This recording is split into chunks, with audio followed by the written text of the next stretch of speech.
Hi everyone, my name is Anna Olson and I am the Senior Director of Communications for Student Government. Thank you all for coming to the closing session, whether it be in person or online for this 2021 Women's Week Conference. We have had a full week of impactful speakers and panelists that have exemplified the purpose of this event, which is to empower and highlight strong women. Hello everyone, my name is Eliana Crabb. I am the Director of Outreach for Student Government. In addition to speakers and panelists, we have also highlighted female-run businesses and clubs both in the Ames community and on our campus, and have also raised goods for Access. Access is a Salt Care Center extending shelter and support, which is a nonprofit offering services for survivors of abuse and those in housing crises. By working with the Panelists community, we were able to raise over 100 goods for Access during the span of the Women's Week Conference. That's awesome. So we couldn't have done this without all of the support of Iowa State University clubs and organizations, along with student government, the Women's Week Women and Gender Studies Department, Leadership Studies, ISU Catering, ISU Lectures, Vice President for Student Affairs, Dr. Toya K. Younger, who's having a birthday party right now, actually, which we were all talking about. It's kind of funny. The Memorial Union, ISU Admissions, the CAT Center, the Sloss Center, and many more. Thank you all so much for making this event possible. We are now going to pass the microphone off to moderator Jennifer Seth, the Director of Sustainability for Student Government for the ISU Leadership Panel. After this panel, for those that would like to attend our luncheon, please go to the South Ballroom to take food to go and eat socially distanced. Thank you so much.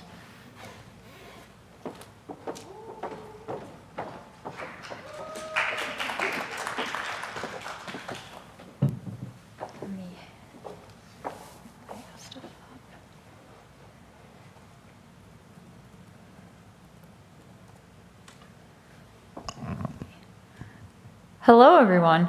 Okay, I think we're good. All right. Hi, as Senior Director of Communications Anna Olson and Director of Outreach Eliana Crabb said, I am Jennifer Seth and I am the Director of Sustainability of Student Government. We have an awesome group of inspiring women with us here today, and I am so excited and honored to introduce them and be their moderator for the night. As I say your name, can the panelists please just kind of wave your hands and just indicate that that's you? So here we go. We have Dr. Sharon Evans. Oh, sorry. The Associate Vice President for Student Affairs and Dean of Students. Bria Felix, President of the Women of Color Network. Alejandra Flores, International Student Council President. Abigail Fowler, former President of First Year Council.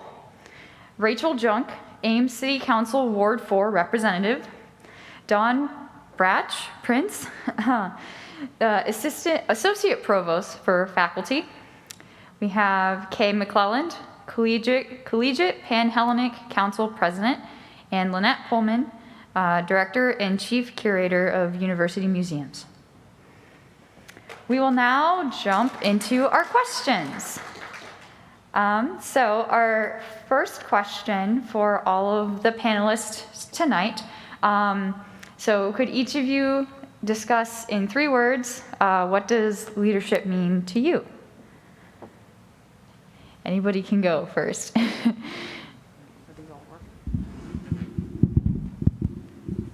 So I'll go first? Yeah. Okay.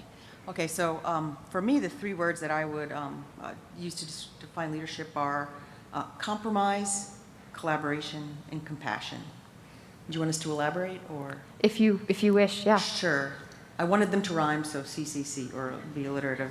But compromise or flexibility, as we have learned through the pandemic, is really the ability to recognize that different approaches are needed in different moments of time, and you have to be willing to change course midstream if you're going to be a leader. Collaboration is essential because you can't lead if others aren't following you or accompanying you. So collaboration means recognizing that you don't always have the right answers. And compassion, I think, is important and part of leadership, because we're not leading things, we're leading people. We have to be able to connect with people. Relationships are absolutely key. And if you're compassionate, it humanizes you as a leader, and it makes others more willing to follow you.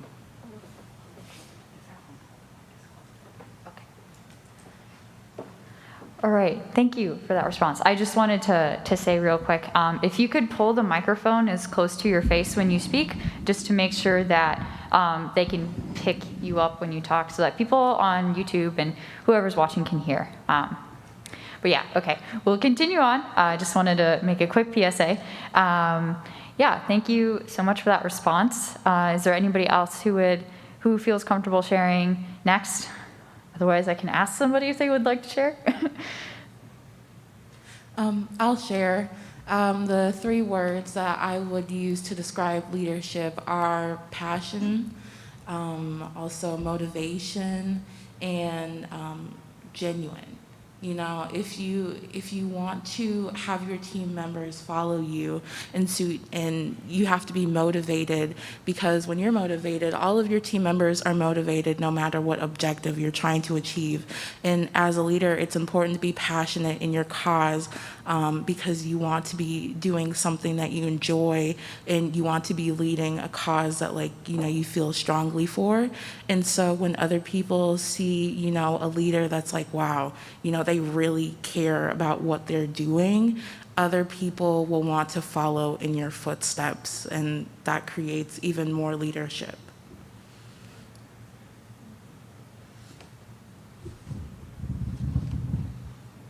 I can go next.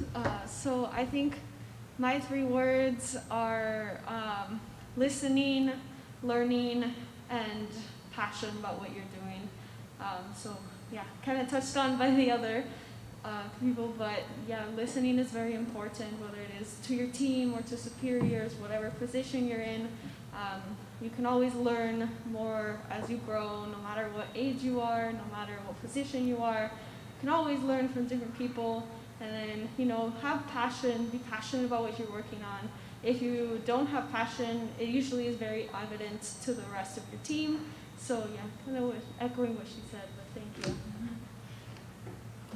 I would go ahead and echo everything that everyone else has said. My 3 words would probably be empathy, passion again, and then integrity.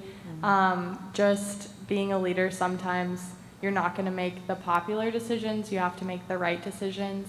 So that's why I added integrity to mine, but I echo what everyone else has said about passion and dedication. My 3 words would be empathy as well, being able to listen to others and communicate with them your idea. Visionary, because leaders often have a vision of the future that can guide them, lead them, and really inspire others. And then persistence would be my last one. You have to be a hard worker, you have to be determined about the causes and the things that you do in order to be a leader and exemplify leadership. And I'll share next, Jennifer, if that's okay. Yeah, that's fine. My 3 words, well, it's 3.5 words, first of all, is they're service, empowering others, and modeling. I think as a leader, there's a certain amount of servant leadership attitude that you have to have, and that has to be ingrained in you or grown in you, because you really are serving for a greater purpose than yourself. Definitely, as a leader, you have to be able to galvanize and empower others, so that they are able to see the value in the work that needs to be done, or the goal that needs to be accomplished, and that they have the ability to do so. And then finally, modeling. There's numerous terms for that, but I would say for me, it's really about not asking something of someone that you wouldn't do yourself, and not expecting things of someone that you wouldn't expect of yourself. And so you have to be a model to the people that you are serving, and that includes people that are in your group reporting to you, other leaders, and those that you're targeting to actually provide some kind of benefit to.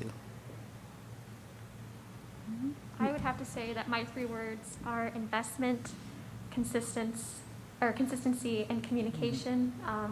I think there's kind of 2 ways you can kind of define leadership. You see the actions that people take. We all have the same amount of time in every single day, and I feel leadership is about where you invest your time, where you're consistently there. But leadership also aims to kind of accomplish goals for the future, and so leadership kind of invests in the future as well. Consistency communication is incredibly important. No one gets anywhere by themselves. and leadership is kind of taking those three attributes and working towards a new common goal or a current common goal. This was hard. I think it's 15 words instead of 3. I echo much of what other people have said. I think perseverance is important to stay with the vision that you have and that you share. I think listen and listen more and listen a lot more to what's being said, and then try to come to understanding. And commit yourself to dedication to service with that perseverance. Be passionate and work hard and be dedicated to the greater vision of, in this case, Iowa State. Yeah, I love all of these responses and just such the range in responses, but also kind of some of the commonalities in those. So thank you for sharing those. And I think this leads really well into our second question, which is, what is the largest challenge that you faced in terms of leadership? And this is directed specifically at Lynette Pullman and Alejandra Flores, but if other members of the panel have something that they would also like to contribute to this question, they are free to step in. But yes, I'll repeat the question just so that you can hear it again. What is the largest challenge that you faced in terms of leadership?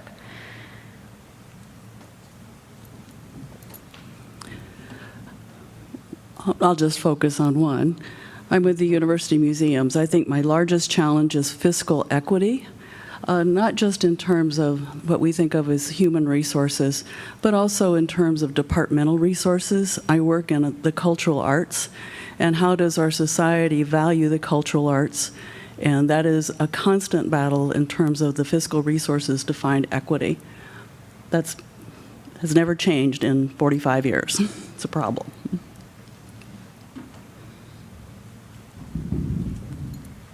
So I would say the largest challenge that I continuously face is working with people who just have different opinions, people who are different. I think that there's a lot of value in learning from everyone. There's definitely been challenges in my life where someone just is not willing to do that compromise, and it's a difficult thing to do, but definitely workable and in most cases resolvable through listening and talking it out.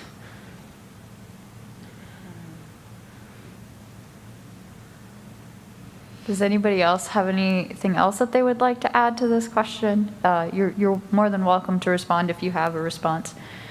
But these are great points that have been made so far, things that I definitely echo.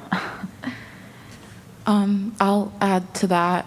One of the challenges that I've found I face in leadership, and it didn't really happen until I got to college, is that it tends to happen in more male-dominated spaces where even if I'm the leader on a project or something that we're doing, my decisions are always questioned.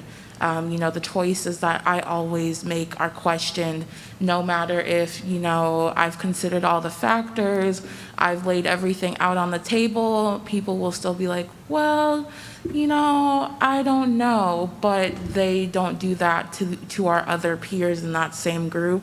And so that is a frustration that I have found has, kind of taken over the spaces that I would like to be a part of. And so I think that is probably my biggest difficulty that I face in leadership. I can also add to this one. I think one of the bigger challenges that I've faced as a leader is having imposter syndrome. A lot of women experience this thinking that they aren't good enough to do something, or that maybe someone else could do a better job. I think it really came out for me as a woman in STEM, and then also being a 20-year-old woman running for a seat on the city council. That's pretty unconventional for a student and a young woman to do. So being able to combat that and tell myself that I am good enough, I have the skills to do this job, and I'm enough is one of the challenges that I can face in my daily life. I think that tying into that a little bit just finding that balance of time for yourself versus time for leadership things. And I know that at first, like, I always wanted to deal with things like right when they came to me, but that kind of started to consume me. So just really finding that balance over the last couple of years since I've adopted leadership positions, and knowing what it looks like to serve others, but also not forgetting what it feels like to serve yourself. And I'll just add a little bit to that from the perspective of where I'm currently serving and my identities, not only as a woman, but also as a woman of color. There's this ongoing need to have to prove that you can keep up and that you're just as good. And so that ends up being that you have to work doubly hard. Otherwise, you run the risk of being undervalued just by someone saying, oh, that's a woman. Oh, that's a woman of color. Oh, that's a black woman. And so having to carry that throughout the span of your job experiences or just experiences of life in general, because we play leadership roles in other areas too, it's a lot to do that, and it's stressful, and it also can wear you down. And so when some people talked about perseverance, that is so important when it comes down to being a woman that's also a leader, or a woman of color that's also a leader. If I may add one thing, I think that definitely is correct. I think a big part of a challenge for me is saying no. There's a lot of situations that I've been put in where I don't have the time to do it, but I feel like if I don't say yes, that I won't be considered next time because of, you know, my age or the position that I want, or because, you know, I grew up in Mexico, so that is a definitely cultural difference that I just have to learn to say no more, but it is challenging because I want to be part of the conversation. I think to bounce off that point, I had a hard time when I first started gaining leadership experience was to delegate, because I felt a little bit of that imposter syndrome that we've felt, that like I need to prove myself that I earned this position, so I need to do more than is asked of me. And I feel like a big struggle that I started to overcome was delegating and starting to learn to lean on my fellow peers.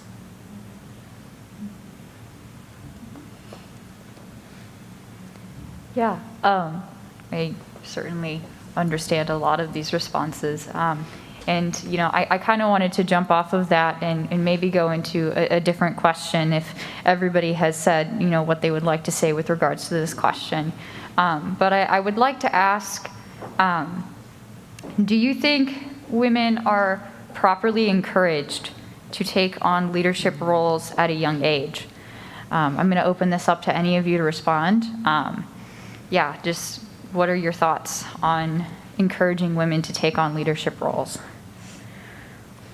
I'll respond. I put a lot of thought into this, and it sparked a lot of feelings in reference to some things that have happened in our country recently.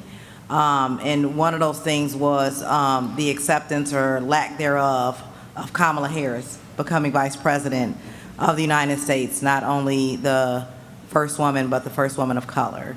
And the difficulties that she faced just running for that role, and the things that were said about her, it demonstrates how young girls can easily become discouraged.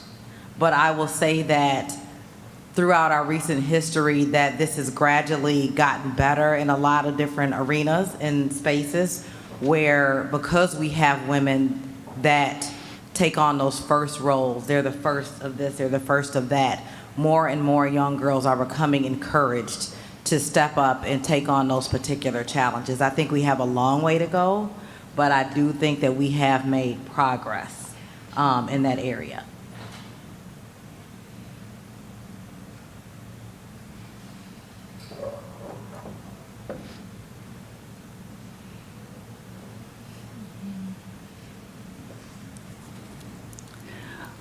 I'm always struck by that much of that encouragement comes from your parents, your grandparents, the community you live in, and the leadership roles you're given from age 5 onward.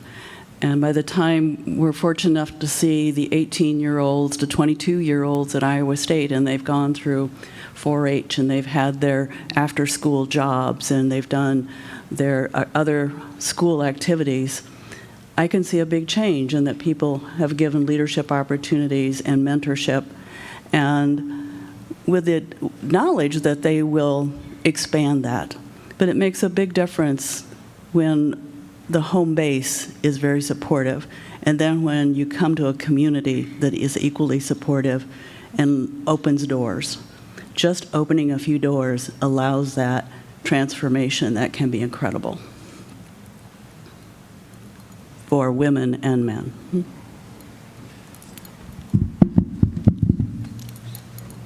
If I could just mention, at Iowa State, I know that we have academic programs and student organizations where women have opportunities, and we encourage women to step up to leadership roles. And I was thinking about our program for women in science and engineering, which really reaches out to women in STEM disciplines, undergraduate students in STEM disciplines, to encourage them to, to think big about their career. And I think that's something that women don't always often do, think big, but also to think about leadership. We have a leadership studies program as well.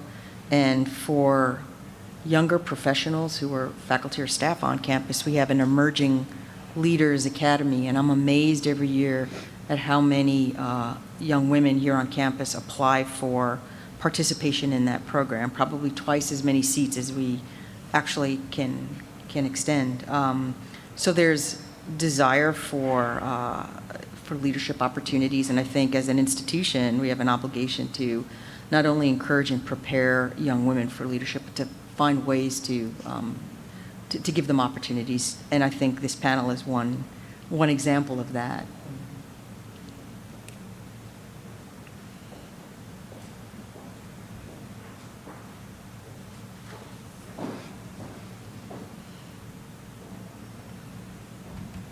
Are there any other comments about this question before we move on? So I have a great question to follow. But I wanted to give everybody the chance to speak if they had anything they would like to add.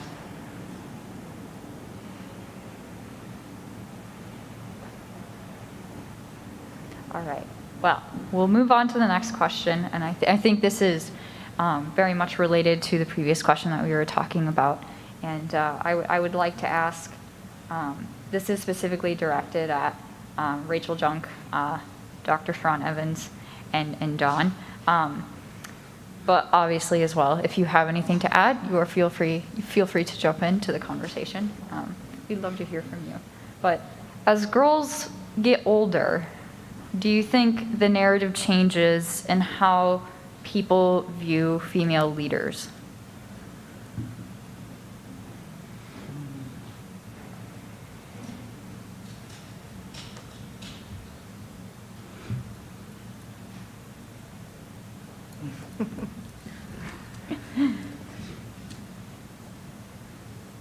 That's a very difficult question to answer. I think change is constant. And so I do believe, and maybe this is the optimist part of me, that the narrative will continue to change. And at least that's what I hope for. When we as a country, as a global society, deal with differing identities, especially when you're talking about underrepresented identities, which to a certain extent in many places I view my gender as one of them, there are so many layers to why things go in the direction that they go, where we take 2 steps forward but possibly 1 step back. And sometimes you may feel as though history is repeated, but I do truly believe that most of the progression is forward. And I think that part of us continuing to ensure that that progression is in a positive direction, we have to recognize that the women that came before us set the stage and opened the doors, and that we stand on their shoulders, and that we do the same thing for the next group of women, especially the young girls coming up. And that's how we do our part in ensuring that the narrative does continue to change in the right direction. So I'd be very interested to hear what my colleagues have to say about that as well. Yeah.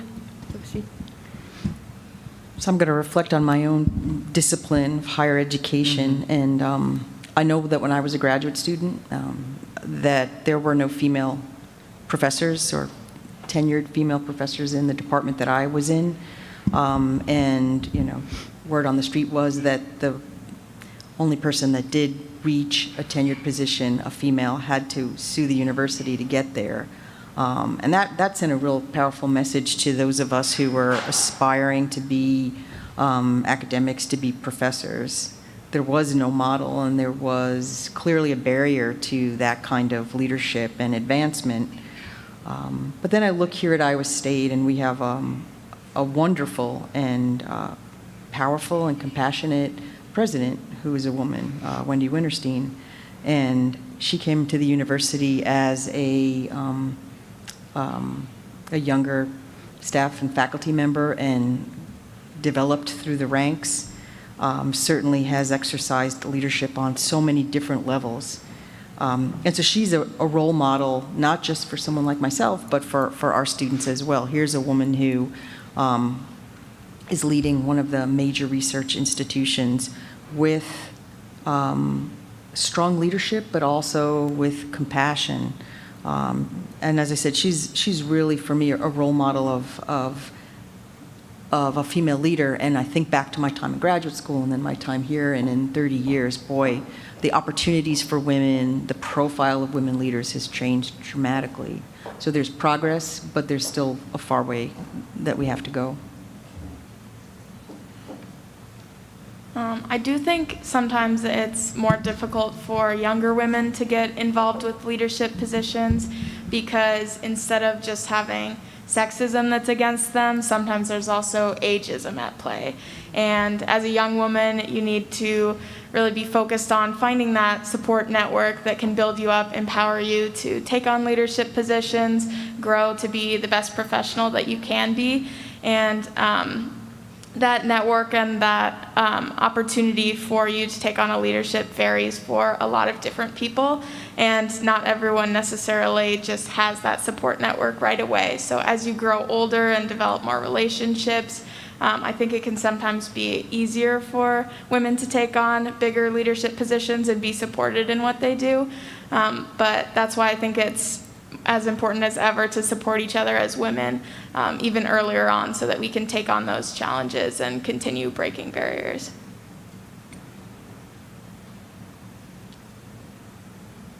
Yeah, if other panelists would also like to comment and add to the discussion, you are more than welcome to do so.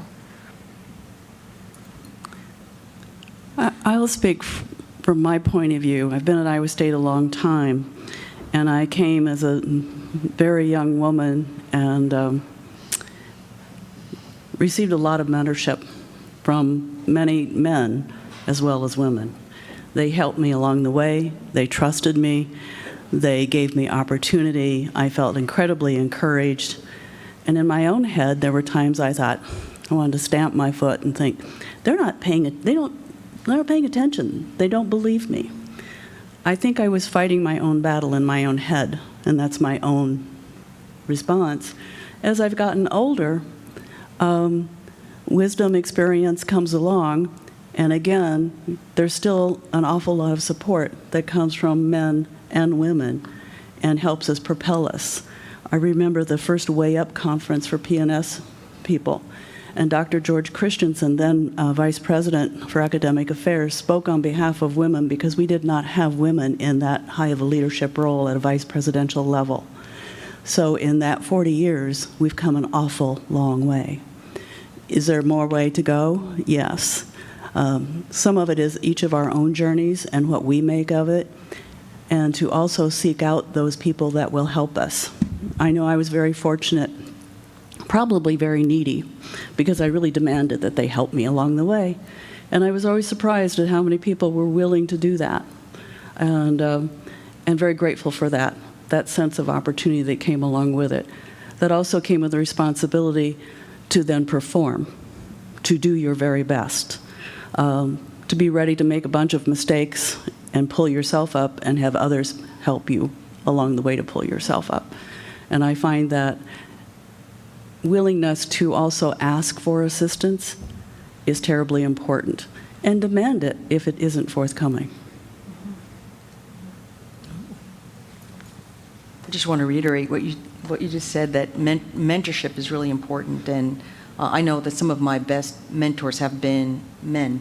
And I don't think you always have to have a formal mentoring relationship, but for anybody who's interested in leadership or career advancement, plugging into a network, finding a mentor, identifying somebody that you believe can support you and help you advance your career is just absolutely essential. And then, to your point, Lynette, when you receive that kind of support and mentoring, your responsibility, right, your obligation is to pass it along at some future state in your career when you have the capacity or the influence to be able to mentor somebody else. And I would echo what my colleagues are saying concerning mentoring, because as I reflect back, I would have to say I can identify a person in my life throughout my professional journey that would serve as my mentor. Now, a lot of those relationships developed organically, which are, to me, the best ones, but there is nothing wrong with seeking out a person who has demonstrated that they see value in you and they want to help you develop and advance. And those are those people that Dawn is referring to, male or female. And it'll be obvious to you in most circumstances, but don't be afraid to outreach and say, this is what I'm looking for, and I was hoping that you can definitely help me. It's one of the best experiences, and I would say pretty much with all my mentors, I'm still in contact with them, and I do have a mentor even still at this level that I go to when I need guidance and support on something.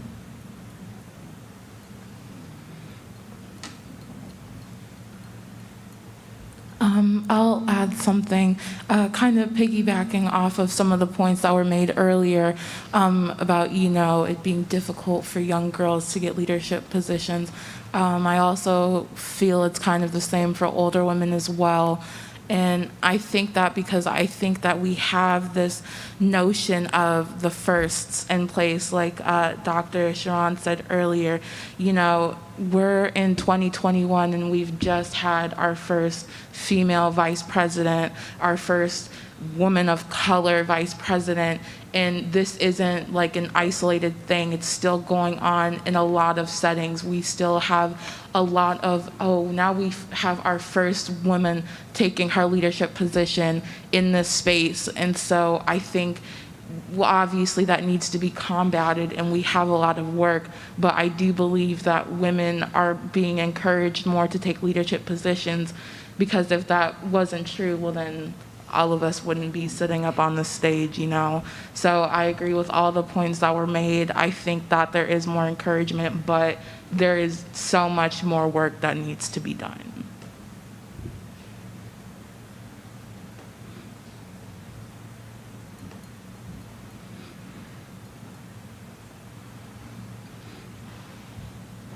All right.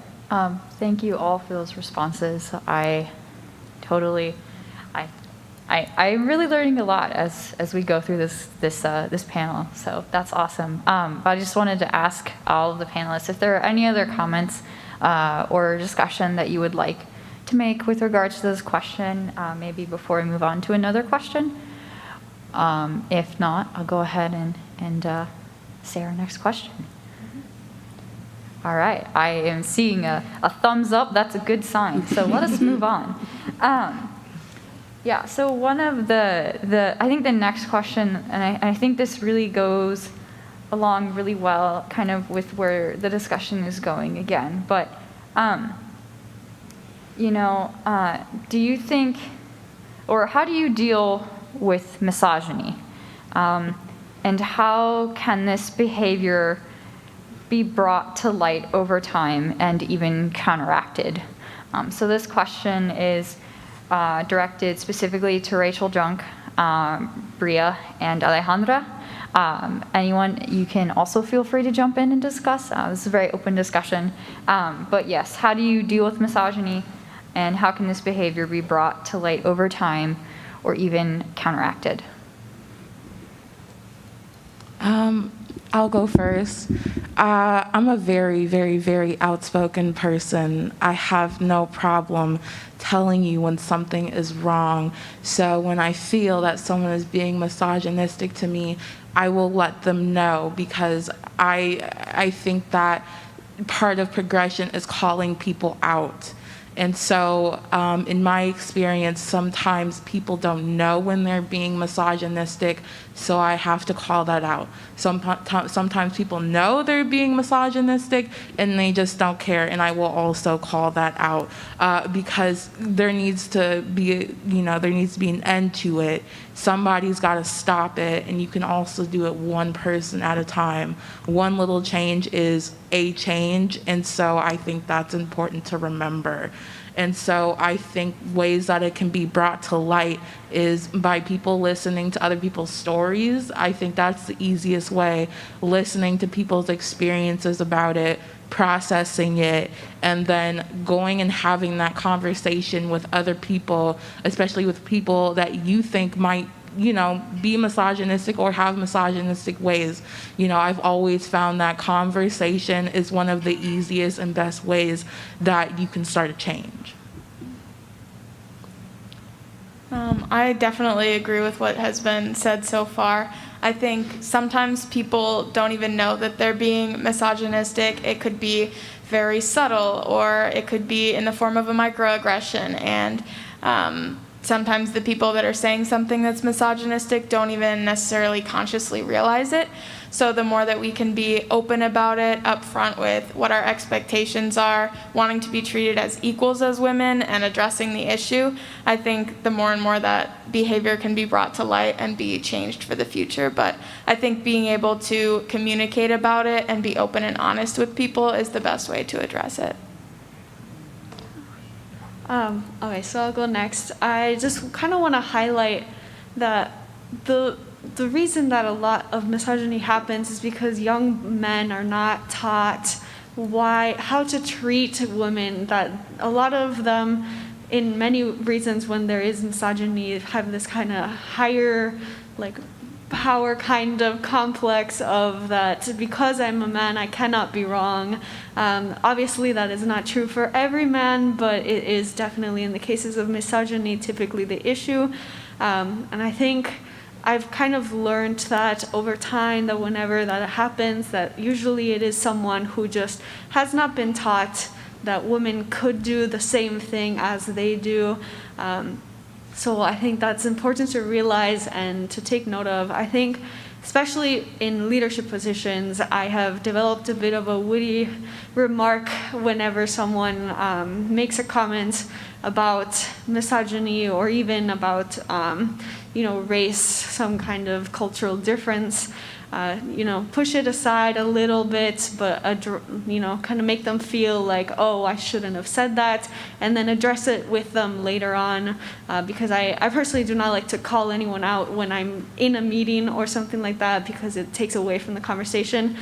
So, noting it, and then having a discussion with someone afterwards, being like, I didn't appreciate your behavior, these are the reasons why, please next time, understand that I am also in a position of leadership. This is my job. I'm doing what I am supposed to be doing. I didn't appreciate the way you said it. If you do have a comment, please let me know and I will learn from it. But yeah, usually it's a lot of work and conversation, like my colleagues have said. I'll add one more thing. I think one way to combat this too is being very intentional with your language. A lot of young women might be called bossy when in fact they're just showing their leadership skills as compared to a man who would be called a leader. And so the more that we can do to use the exact language that we mean and have that be equitable with both genders, I think that is one step that we can make to make women feel more confident about their leadership abilities younger. As they're young girls and not be afraid of being a leader. I've loved all the points that everyone has said so far. I think another powerful tool is silence. If something is said to you directly, that is obviously not okay. Sometimes ignoring it and waiting for a proper response can be helpful. But I also think combating misogyny and sexism in our daily lives is exhausting as being a woman. And it's incredibly important to remember why you're doing, what you want to accomplish, and why you're here, and take the time to really reflect on how far you've come when you deal with these kinds of situations, because it's going to beat you down if you just focus on all of this backlash and all of this difficult behavior that you have to deal with. So I really advise, in addition to being able to feel comfortable calling it out and feel comfortable acknowledging that it's happening to you, it's important to practice self-care and kind of realize that it can be detrimental to hear these things about yourself and to deal with these kinds of situations. I just want to say I'm inspired by all of these comments, because when I was younger, the approach was just, keep your head down, step around it, work harder, don't rock the boat, just, try your best to work around the comments and the attitudes. And certainly the approach was not to have direct conversations. So I'm really thrilled to hear that the younger generation is confronting these issues head on.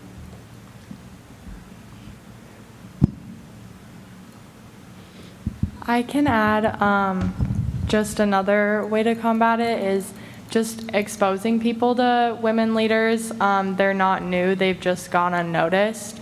So just making sure that your friends who might be making jokes that aren't funny, not only are you checking them on those facts, but also giving them the evidence that women are capable to be leaders, and there are women who in the past have been leaders and today are leaders and will continue to be leaders.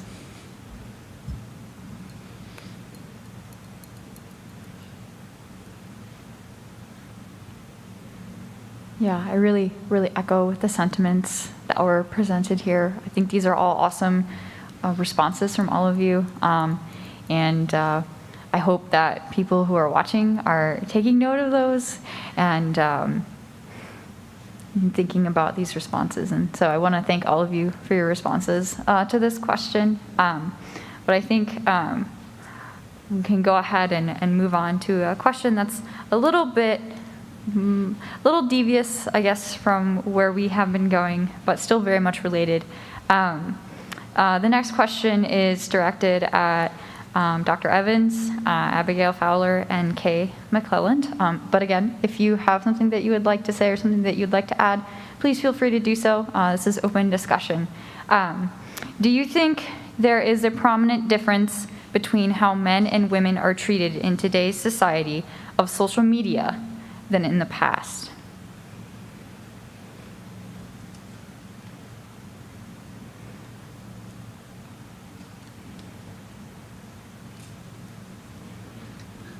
Jen, if I can just clarify, you said the difference between treatment of men and women on social media? Yeah, Okay. So I can repeat the question too, if that's helpful.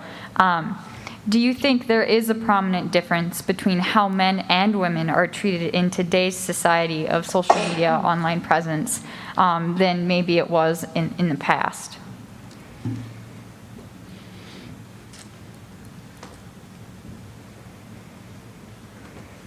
I can. Go ahead. Oh, okay. This is a really tough question, so I'm kind of still thinking about it. But I think it just depends what you expose yourself to. I think that social media can kind of definitely help women empowerment in certain ways because it gets word out about like women doing great things. Like I know I learned a lot about like Kamala Harris through social media, But I know that there's also people who choose to ignore those things or view hateful things that continue to perpetuate beliefs from the past as well.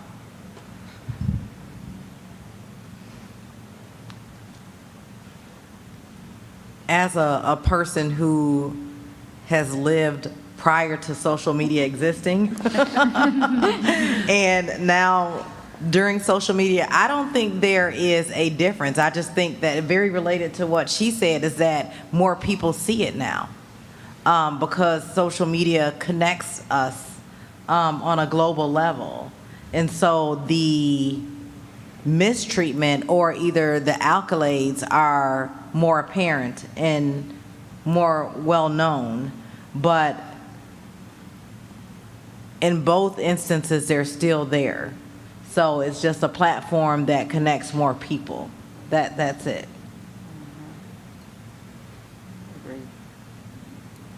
Yeah, I really have to echo my fellow panelists. I think social media now and what we have right now is it can offer some great opportunities to connect with people that you maybe can't meet in real life regularly. It can offer the opportunity to form a community with pre-professionals like yourself or people who are wanting to accomplish common goals. I feel that social media can sometimes have a negative impact if you kind of find yourself interacting with negative energy and negative people. But yeah, I've kind of had social media in my life for a long time, and I feel like it's been kind of the same as echoing my fellow panelists.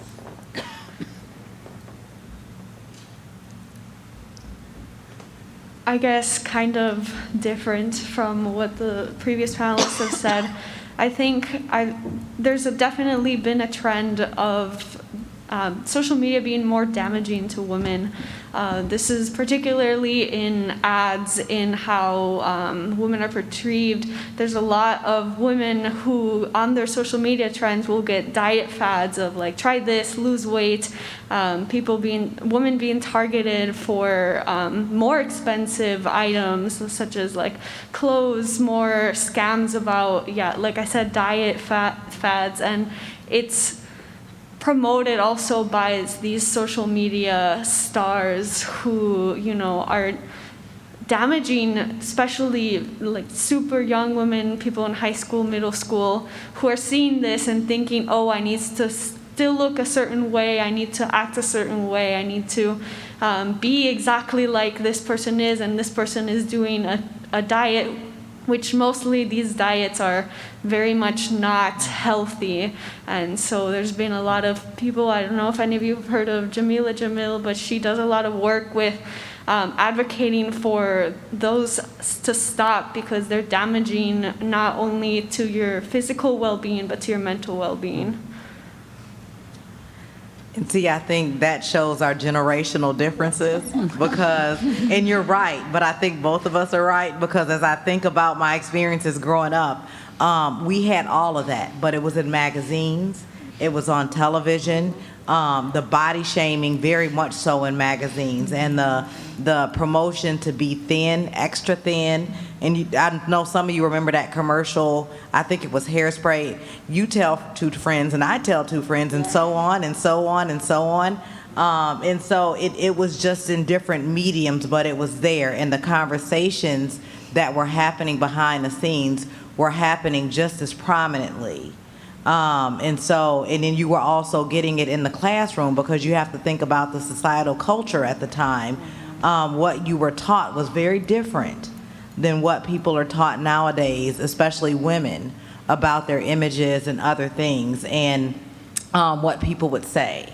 So it's a different feel, definitely, and for you versus how it felt for us back then. And I think it's not that either one of us are wrong, it's just a different generational perspective. The impact was great. If it wasn't, we wouldn't still be dealing with these issues, right, Dawn? That's right. Right, yeah. Just kind of going off of what she said about, the different generations, I agree because, like she also said earlier, basically, social media has altered the way that young girls are growing up.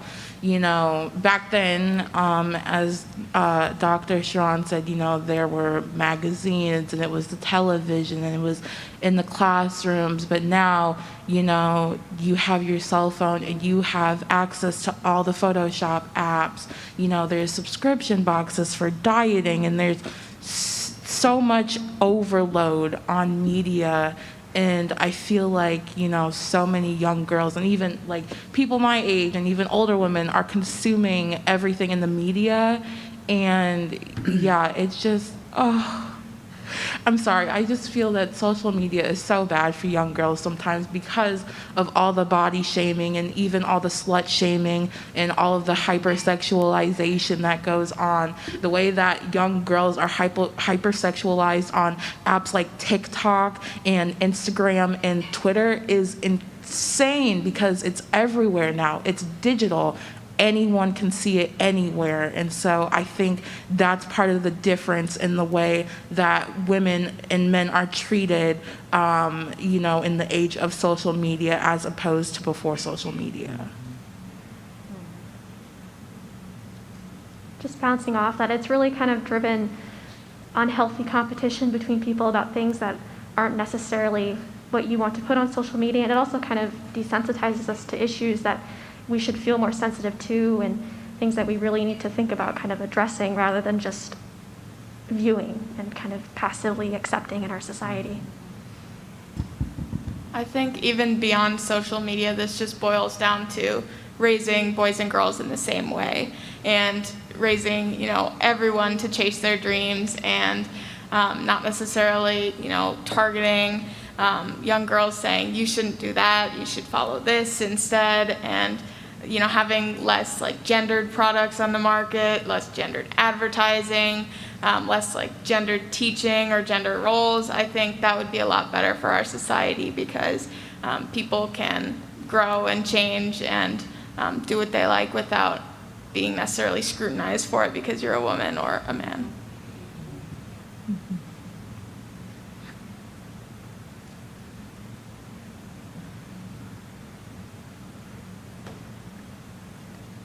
All right, are there any other additions or comments that anyone would like to make about this question?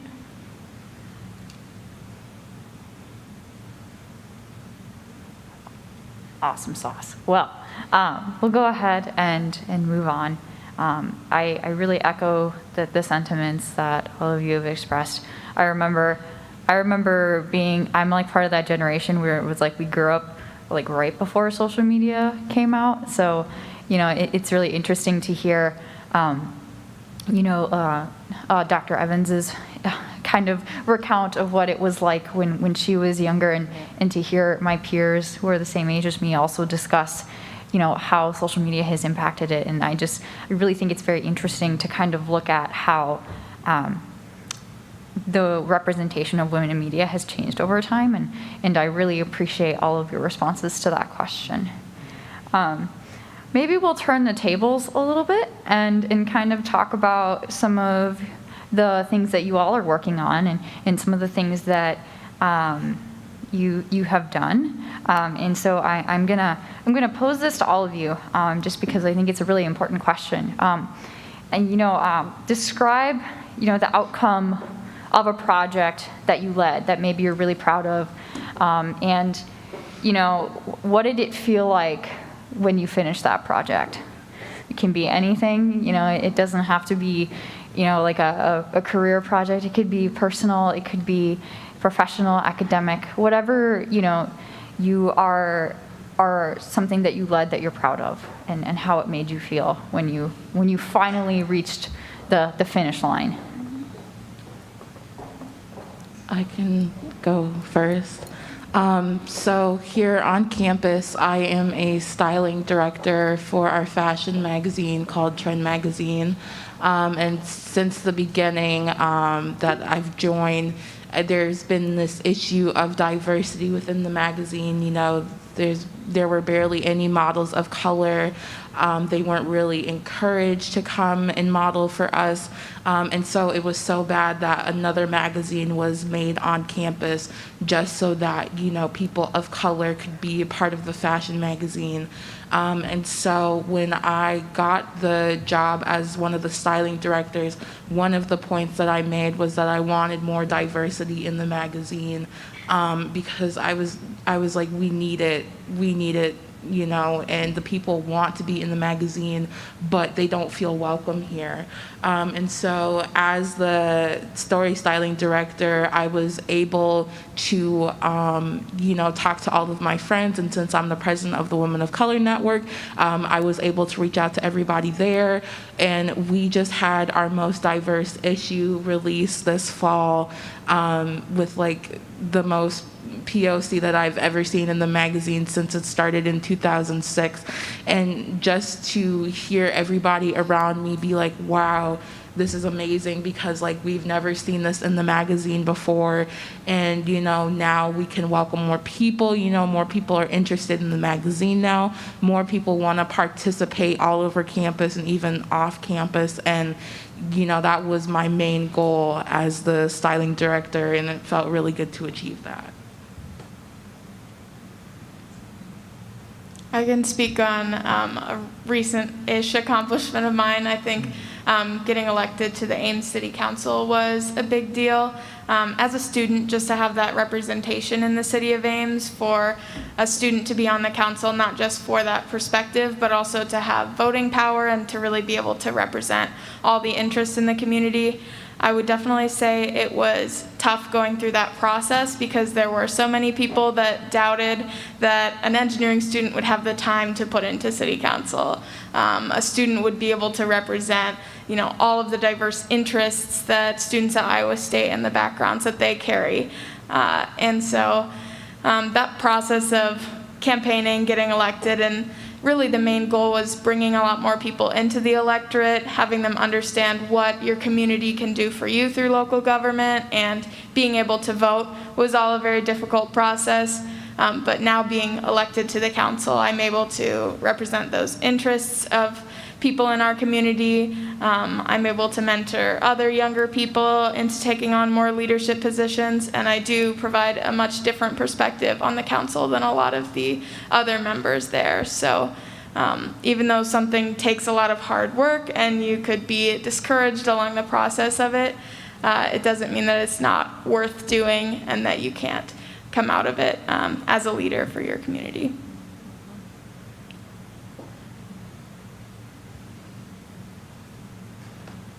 I can speak next then. So I'm the president of the International Student Council, and one of the first things that I noticed when I first came into the role is how little representation international students had on campus.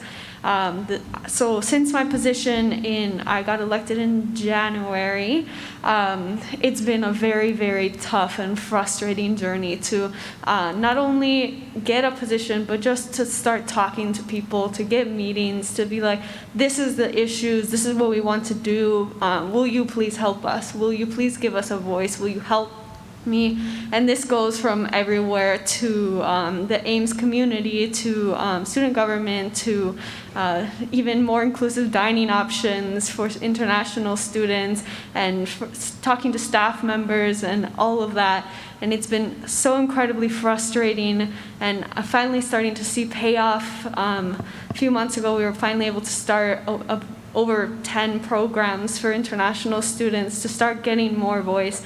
And it's a relief to finally see payoff after a year of work. So I'm very happy about that.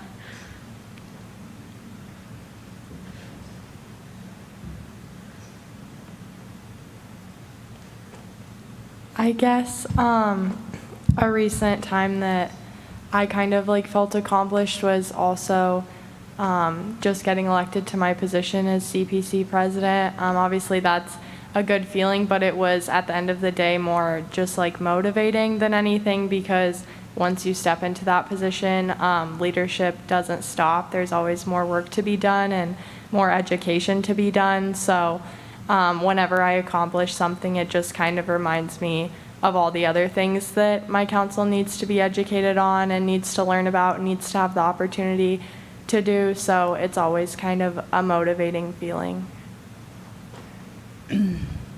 One of the recent projects that finally came to fruition, actually I didn't start, but I was thankful to be part of a group of students who put on the pre-health conference at Iowa State, which kind of gives students who are interested in health careers such as pharmacy and dentistry and optometry and medicine the chance to connect with graduate schools, graduate students, and professionals so that they can really kind of get a grasp on their career and start networking, even though Iowa State itself doesn't have schools of dentistry and medicine. We initially intended our first conference to be during what we've kind of dubbed the COVID semester, so back last March when we first went online, and we had my role in that was to kind of secure funding and fundraise throughout the community. And I remember as a group when we made the decision to cancel our conference in the kind of midst of the whole confusion because we didn't want to risk having it happen when we weren't in school anymore.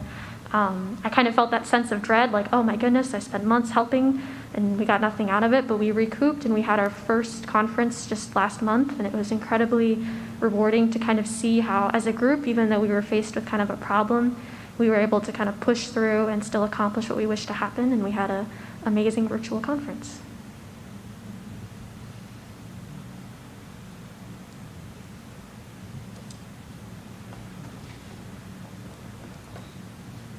One project that I led recently was to design a course for NASPA. NASPA is the National Association of Student Personnel Administrators. It's kind of a national organization for student affairs practitioners.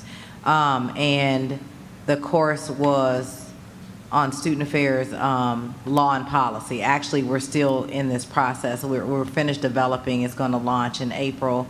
I was very nervous about it because I'm on the administration side of the house, not the faculty side, so I've not been an instructor before. My target audience were other sitting AVPs at other universities across the country, and so that adds another layer of stress. And I picked a sorority sister of mine that's at a different institution as chief diversity officer to do this, and we took a gamble and changed the topic, or added to the topic, to be not only student affairs, law, and policy, but from a DEI lens. Like many of you said, it had a lot of fits and starts, a lot of discussion, some things we weren't aligned with, some we were, but in the end, we developed an excellent panel of experts, higher level administrators and faculty from other institutions across the country, and majority of them were women, so Anna and Eliana, you'd be proud of me for that. We got the curriculum done. The downside was we had an asynchronous session to record, and we thought we could record it right. When we went back and looked, it was a hot mess. And luckily, NASPA had IT people that could fix that for us, and they did. But not only did I feel a sense of accomplishment, but I felt like I learned a lot, and I pushed myself to step in some areas that were very uncomfortable for me, and I persevered. But I learned so much from those that were on the panel. I felt like there was a relationship that developed there that's going to be long-lasting, and I think that part of it definitely made it worthwhile as well. And so it's really just about overcoming my fears, pushing through adversity, and also opening myself up to relationships that I hadn't even explored before. So I really appreciated that experience. All right. I'm going to jump on that. So Sharon, you talk about being part of the student affairs profession, and I'm part of the faculty affairs profession. I work with faculty and have responsibility for faculty success, and yet there's no national organization, there's no conference, there's no nothing for individuals who do what I do. And I've been in the profession now for 11 years.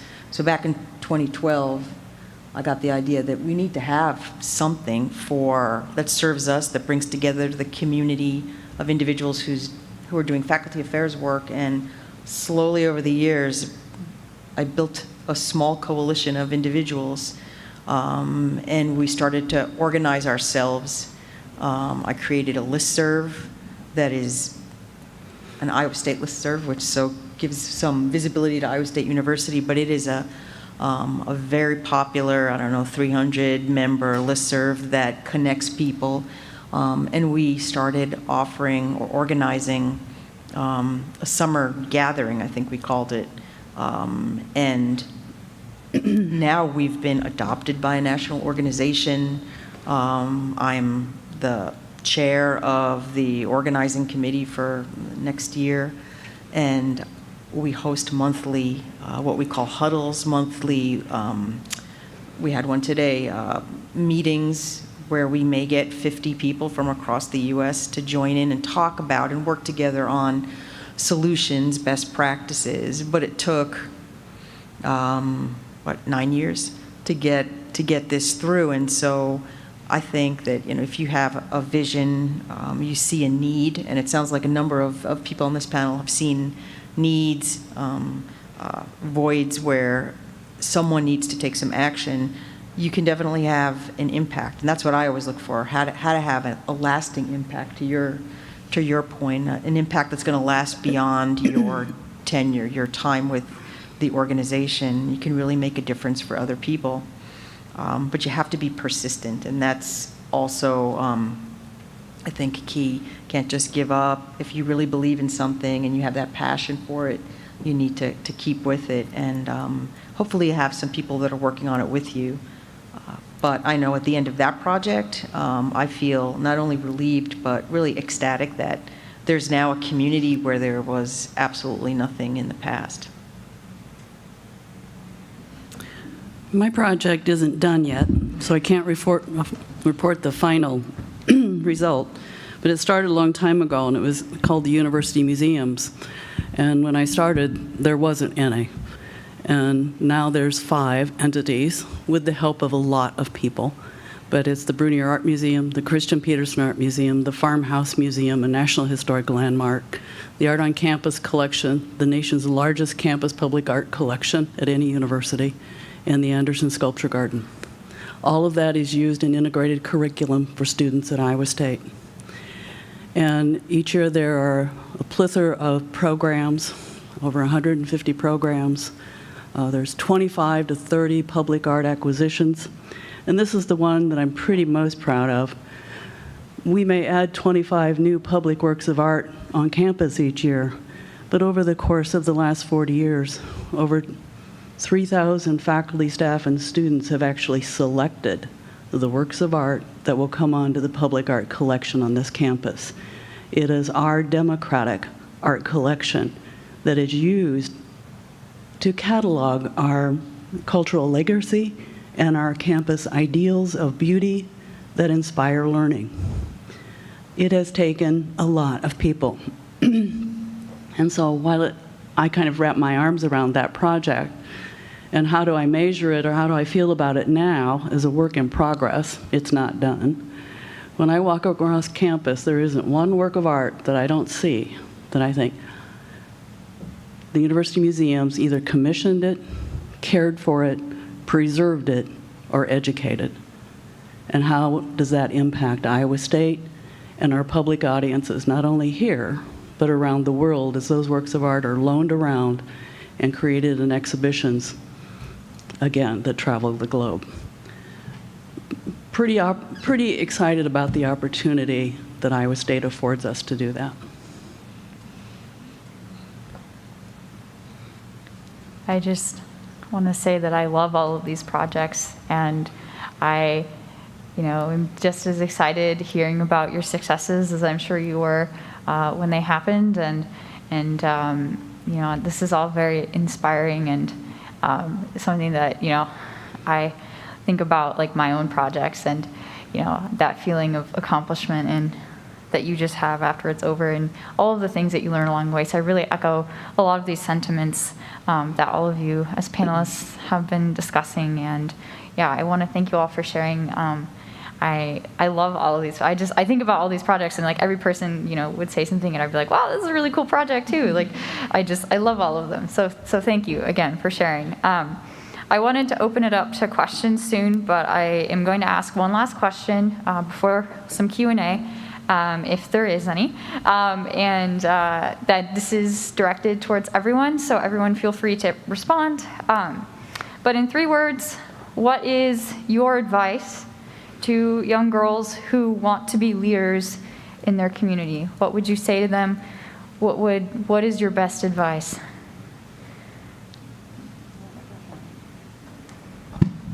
I got one from my 22-year-old daughter. Raise your hand.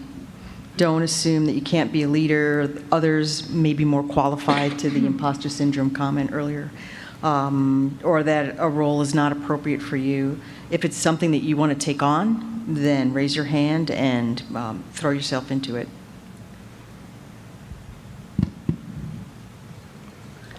Just because it's timely, I'll follow Dawn on that one. Same advice came from my 32-year-old daughter. Raise your hand, get involved.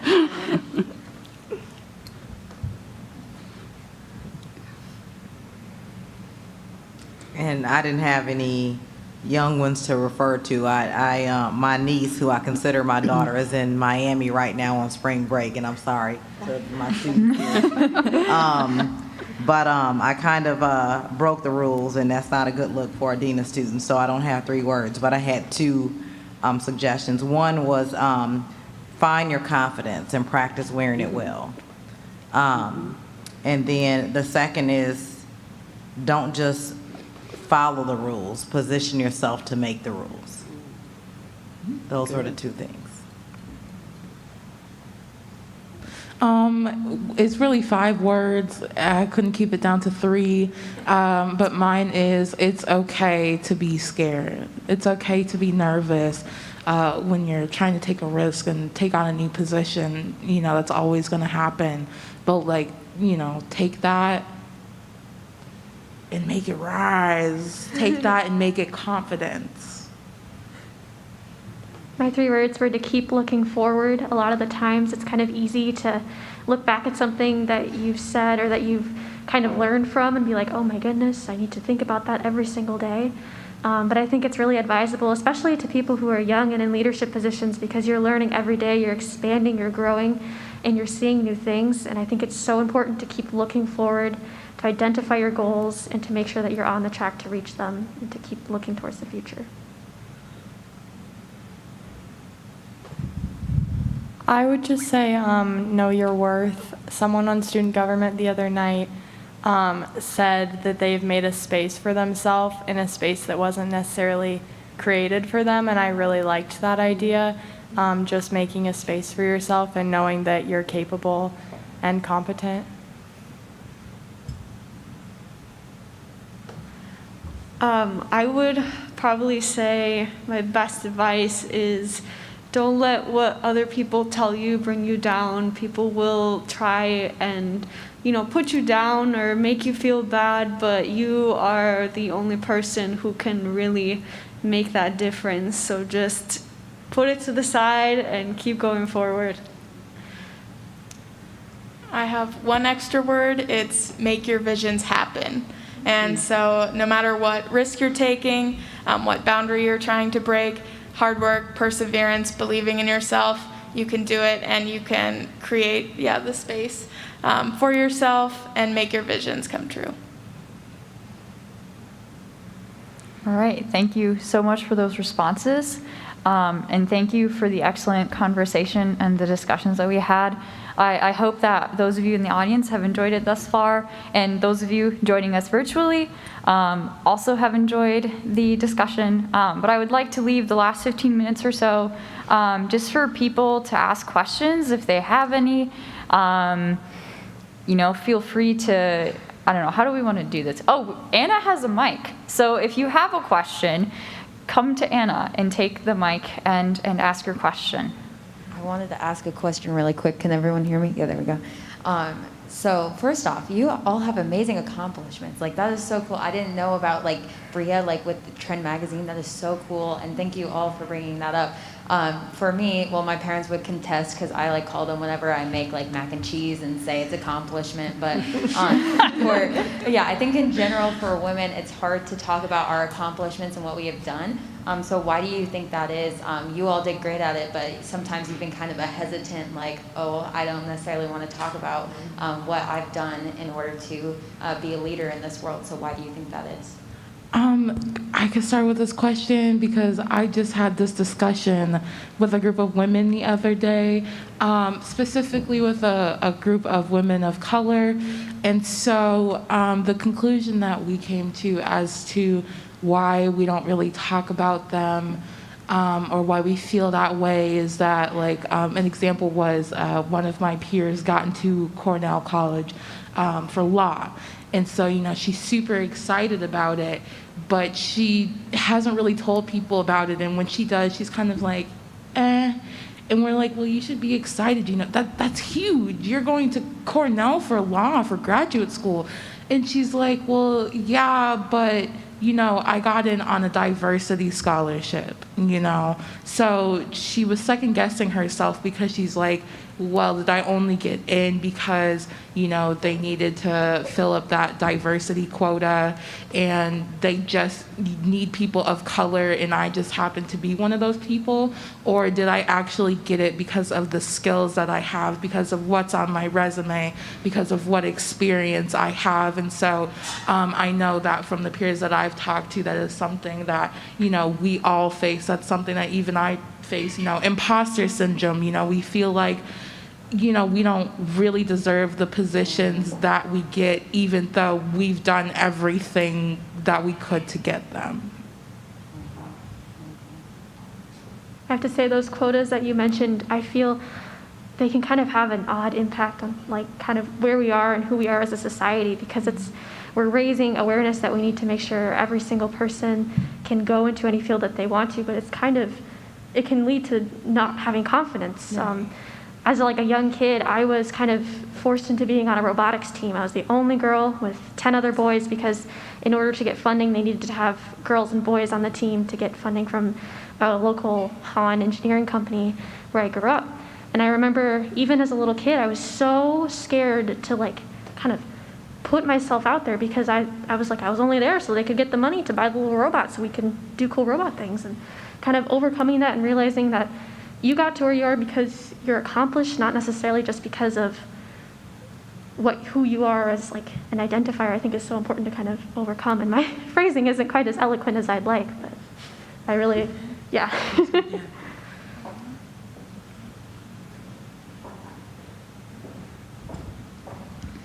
I think while it might be difficult to talk about our accomplishments sometimes, it's important to do anyways because we can inspire other women to pursue their dreams and we can, be a mentor to others. So after I was elected to the city council, I've been able to mentor 2 other young women in other states on their runs for local government and helping them have a more representative government as well.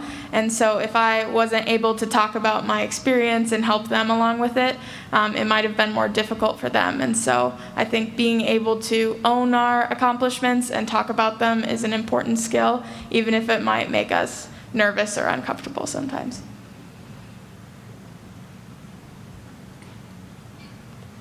I think something that I feel, and I know that probably a lot of women feel the same way, it's kind of a feeling of, yes, I did it, but it's not enough. There's something, I need to do more, because if I just say I did this, it's it's not that big a deal.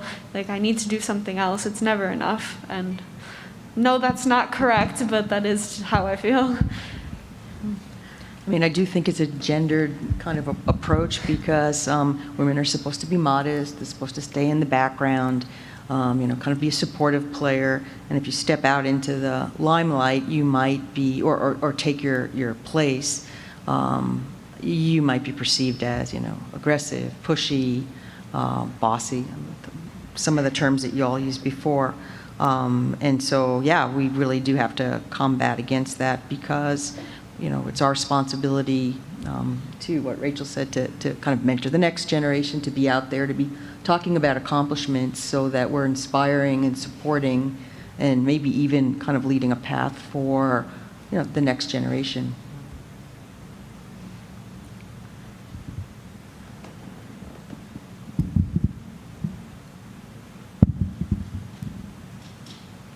And I think that's one of those areas that we have advanced in, because here's me talking about generations again. And when I was younger, it was the man was the breadwinner, and if you even go back even before then, and so I'm dating myself a little bit, but speaking with my mother about how she grew up, and that, a lot of times the woman didn't leave the house. The job they had was in the house, and like Dawn said, being in the background.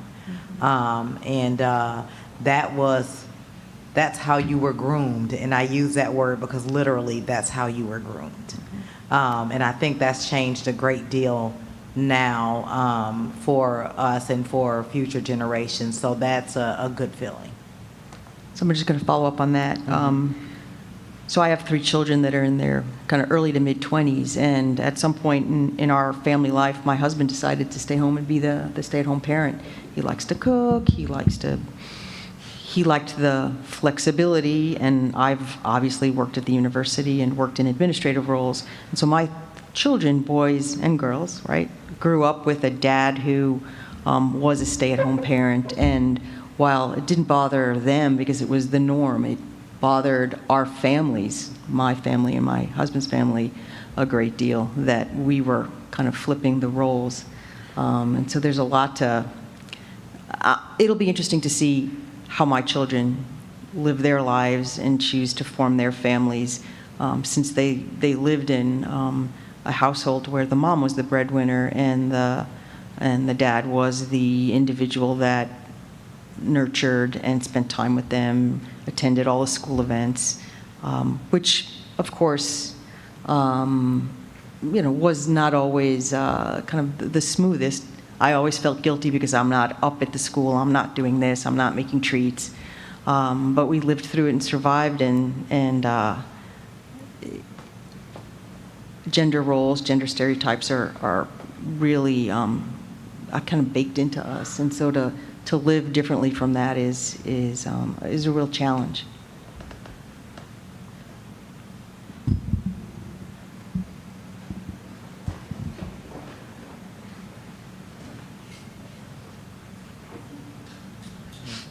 Excuse me.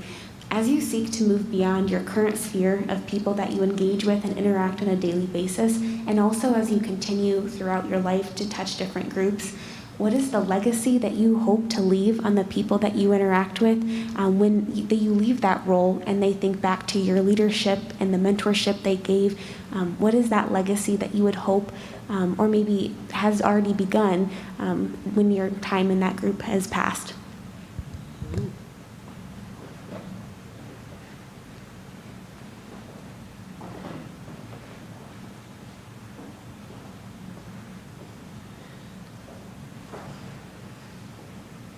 I guess, speaking for myself, the legacy I left in my chapter, because I was chapter president of my sorority beforehand, was just kind of like to not be afraid to stand up for what's right. Sorry, and just to kind of be kind, essentially. At the end of the day, I think that my chapter kind of like utilized me as a moral compass, which is exactly kind of what I wanted out of it, because someone talked earlier about being the model that you're trying to get people to emulate. And so I think just that idea of being kind and vouching for people who need it is what I wanted to leave behind.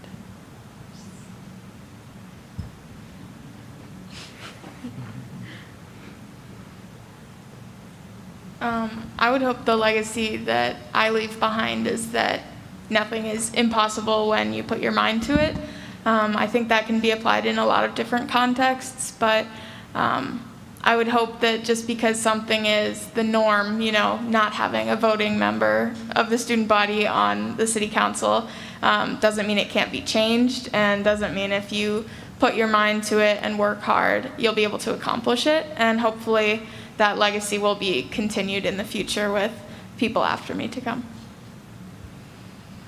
A legacy that I hope to leave is that no matter what obstacles you have, you can overcome them if you believe in yourself. Because in my case, I had to drop out of school my freshman year because I got very sick.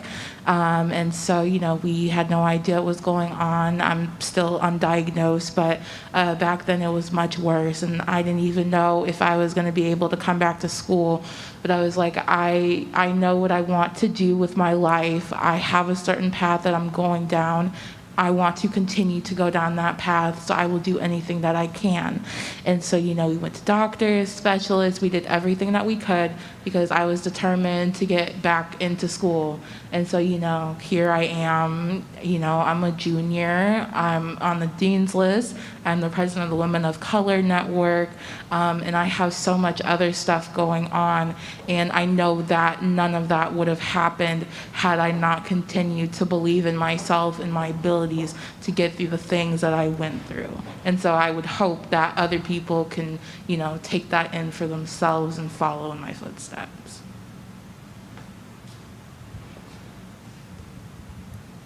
I think nowadays with this black situation that they have, today they made another lady a head of Department of Parks and Recreation in Washington, D.C., and she was very proud and everything. But I think they're going a little overboard advertising it because, she's proud, she's done it and everything, but they can get other positions too. And the little guy is always in the background and everything, but lately it's been the other way around.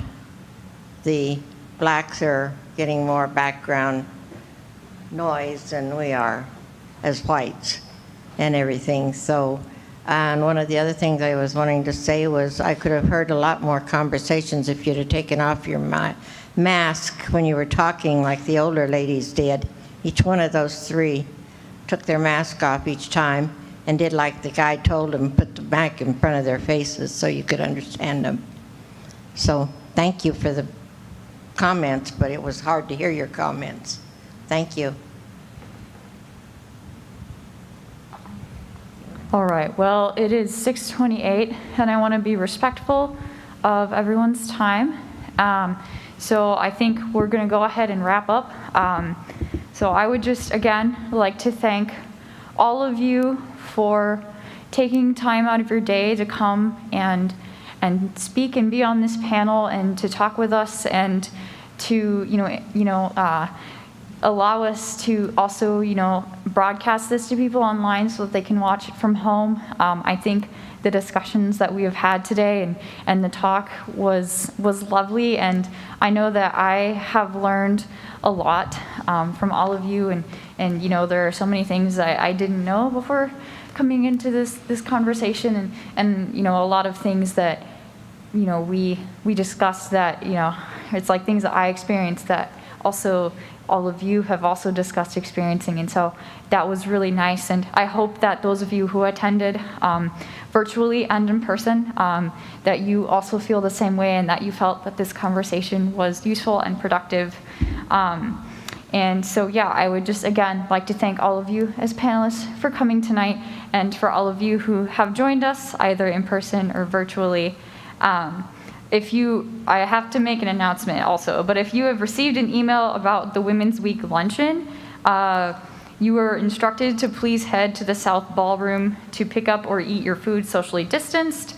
Everyone is encouraged to return to the Memorial Union Great Hall at 7 p.m. for a lecture presented by Jackson Katz, moderated by our very own, I believe it's Josh Hong Yang now, he's over back there.